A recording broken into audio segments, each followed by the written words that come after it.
सासू माँ बदल गई। कहानी उस घर की है जहाँ बहू और बेटी को एक माना जाता था, लेकिन फिर अरे शिखा बेटा, तू रसोई में क्यों घुसी रहती है?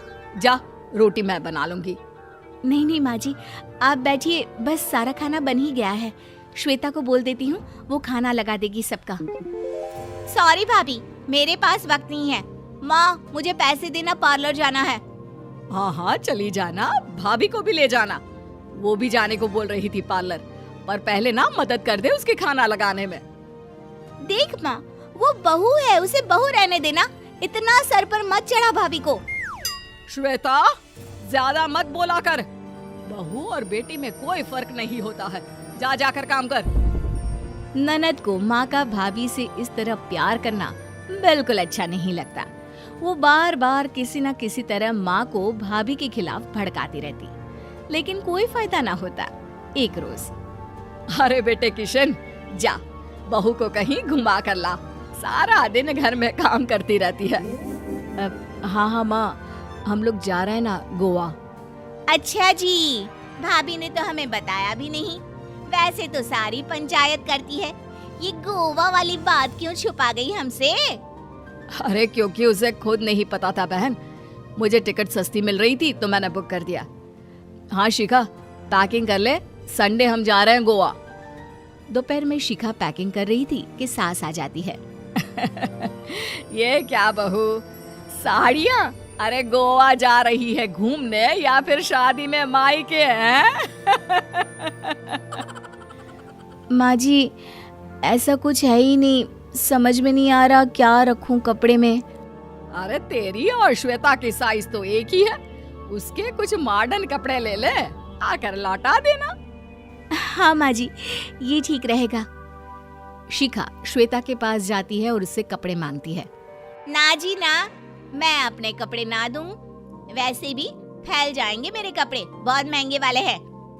शिखा मुंह लटकाकर कमरे में आ जाती है तो सास कहती है, चल तैयार हो जा, तुझे मैं शॉपिंग करा कर लाती हूँ गोवा की।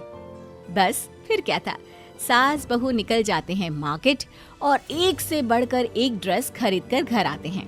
पहले बता देती कि नए कपड़े दिलाने वाली है भाभी को, तो मैं अपने ही दे देती ना भाभी को, मुझे दिला देती नए कपड़े। देख श्वेता, परिवार का मतलब सबके साथ रहना होता है, ना कि सिर्फ अपना सोचना। वैसे भी तुझे अच्छे संस्कार सीखने चाहिए।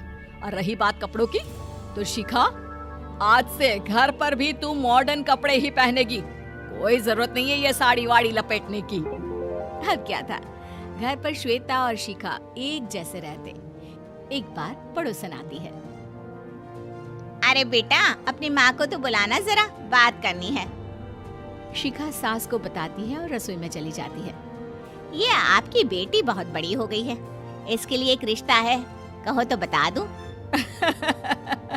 ये बेटी नहीं बहू है, घर में सब एक जैसा ही रहता है। वैसे मेरी बेटी भी बड़ी हो गई है, कोई रिश्ता हो तो जरूर बताना। पड़ोसन रिश्ता लेकर उन लोगों के घर आती है।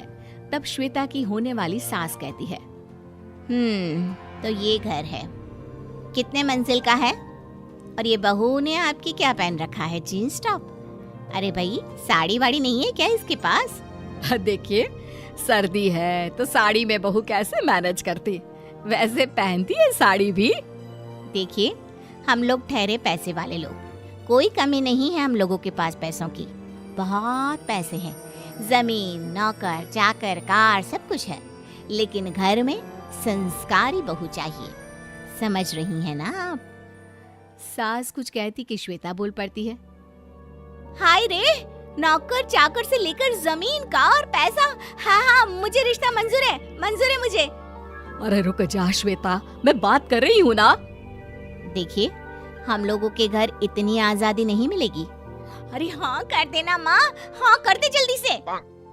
सास क्या करती, बेटी की शादी ऐसे घर में कर देती है जहाँ ना उनके विचार मिलते हैं और ना ही आचार। शादी के बाद एक रोज फोन पर, श्वेता बेटा, एक बार घर आ जा, बहुत दिल करता है तुझे देखने का। माँ, वो घर पर बहुत काम होता है, कैसे आऊँ? बड़ा घर है, लेकिन आने जाने वालों की लाइन ही लगी रहती है। बेटा मैं तो जानती थी उस घर का हाल, लेकिन तू ही नहीं मान रही थी। माँ देख, हर घर का यही हाल है।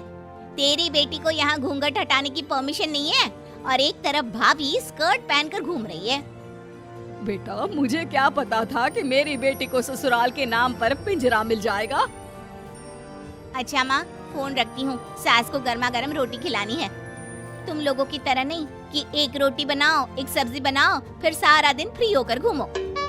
सास फोन तो रख देती है, लेकिन सोच में पड़ जाती है कि एक तरफ बेटी जिसे कोई आजादी नहीं, वहीं दूसरी तरफ बहू जिसे देखकर लगता ही नहीं कि उसकी शादी भी हुई है।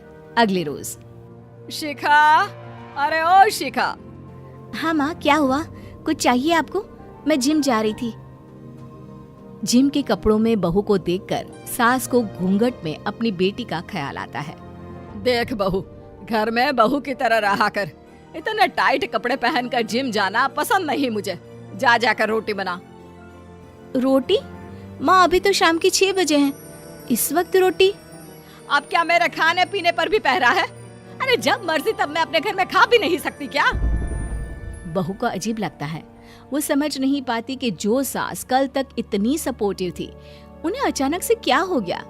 वो किचन में जाती है, गरम रोटी के साथ 2 तरह की सब्जी, रायता, सलाद सब लेकर सास के पास आती है। माँ जी, खाना। इतना सारा खाना? राक्षस समझा है क्या मुझे? रोटी मांगी थी मैंने गर्मा गर्म बस। पर माँ जी, रोटी खाती किससे आप? सब्जी तो बनानी थी ना। अरे भूख मर गई मेरी तेरी बहस से। जा जाकर काम कर, अंदर पूरी रसोई साफ कर। बहू अंदर चली जाती है। थोड़ी देर में श्वेता घर आती है। अरे शिखा, जल्दी से चाय ला, पकवान बना, मेरी बेटी आई है। अरे नहीं नहीं माँ, ड्राइवर बाहर खड़ा है। मैं तो घर का कोई सामान खरीदने के बहाने यहाँ आ गई हूँ, मुझे जाना होगा। अरे बेटा, पर कितने दिनों बाद देख रही हूँ तुझे, रहने आ जाना 2-4 दिन के लिए। आ जाऊंगी माँ, जब मेरी सास मरेगी तब। मैं तो रोज मन्नत मानती हूँ कि मेरी सास मर जाए तो अच्छा है। अच्छा चल, जा रही हूँ माँ। हे भगवान, कैसे कैसे दिन देखने पड़ रहे हैं मेरी बेटी को। सास अंदर जाती है, जहाँ श्वेता की जिम वाली सहेली का फोन आया होता है। क्या बात है, आज जिम नहीं आई? अरे पता नहीं यार, आज माँ को क्या हो गया अचानक। पर खैर कोई नहीं, लगता नहीं कि मैं अब जिम आ पाऊंगी। शिखा स्पीकर पर बात कर रही थी, जिसे सास सुन रही थी। यार ये सास ना होती ही ऐसी है। मैं तो कहती हूँ बुढ़िया जल्दी मरे और तू आराम से जिए। शिखा को सहेली की बात पर गुस्सा आ जाता है। माँ के मरने की कौन सा बच्चा दुआ मांगता है मोहिनी? आगे से ऐसी बात मेरे सामने मत करना। हमारे घर की शोभा ही माँ है। क्या हुआ जो थोड़ी सख्ती दिखा रही है? उसमें भी कोई ना कोई उनकी भलाई ही होगी। मैं तो कहती हूँ भगवान मेरे जैसी सास सबको दे, जो सिर्फ माँ की तरह है। सास वाली तो कोई बात ही नहीं है उनमें। सास ये बात सुन रही थी। उनकी आंख में आंसू आ जाते हैं कि क्यों वो बेटी की किस्मत में बहू को भी भागीदार बना रही थी। शिखा, अरे ओ शिखा, क्या हो गया? जिम नहीं जाना क्या? ऐसी और मजेदार वीडियो देखने के लिए सब्सक्राइब करें गुरी अपलोडर।